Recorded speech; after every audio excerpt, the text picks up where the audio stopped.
Bonjour à tous, on commence ce tour de la presse sportive par Manchester City qui s'est encore un peu plus rapproché du titre hier soir en Premier League. Les Citizens ont facilement battu Stoke City sur sa pelouse 2-0.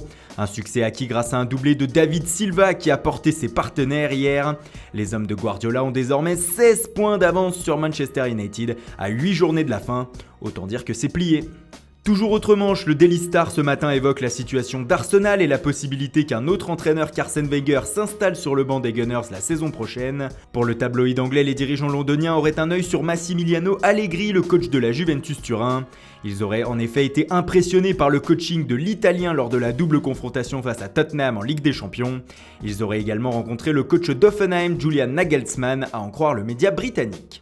En Espagne, un autre technicien fait la une, Zinedine Zidane. Le journal Marca détaille aujourd'hui dans ses colonnes comment Zidane a réglé la crise au Real Madrid. Le Français aurait surtout gagné le respect de tout le vestiaire par ses décisions et sa manière de coacher ces dernières semaines. Il n'a pas hésité à laisser de côté Bale et Isco pour laisser place à Asensio et Vasquez sur le terrain. Un coaching au mérite qui a plu chez les joueurs. Surtout Zidane a gagné ses galons de grand coach par son management. Il laisse beaucoup de liberté aux joueurs, notamment pour qu'ils réfléchissent par eux-mêmes, mais il organise aussi beaucoup d'entretiens individuels où le Français se soucie de la vie extérieure au foot de ses hommes.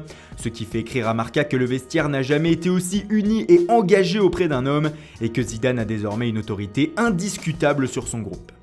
Dans l'autre quotidien madrilène, AS, on continue avec Neymar. Ce matin, le journal espagnol indique que c'est Nike qui détient la clé de la venue de Neymar au Real.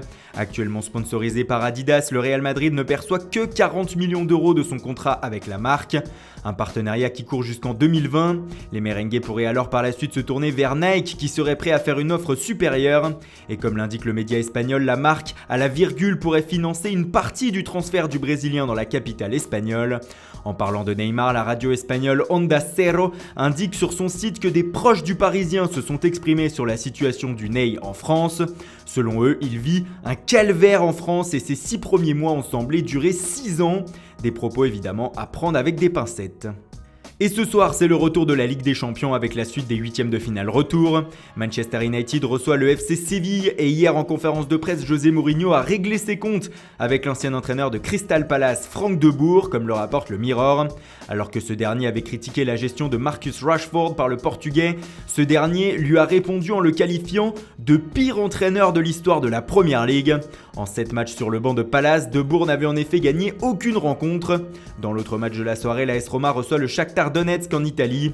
Les Romains doivent s'imposer après leur défaite de l'aller 2-1, comme l'écrit le Corriere dello Sport. Et enfin, on termine par le Parisien qui rapporte une information assez insolite ce matin. Selon le journal français, les 2 plus riches joueurs de la planète ne sont pas ceux que l'on croit. Le premier serait Mathieu Flamini, ancien Marseillais et joueur actuel de Retafe. Le Français aurait une fortune estimée à 15 milliards d'euros. La raison, il a investi il y a 10 ans dans une start-up spécialisée dans l'énergie qui aujourd'hui serait estimée à 30 milliards d'euros. Flamini serait donc potentiellement milliardaire sans que la plupart de ses revenus ne proviennent du foot. Voilà, c'est tout pour aujourd'hui. Merci pour votre fidélité.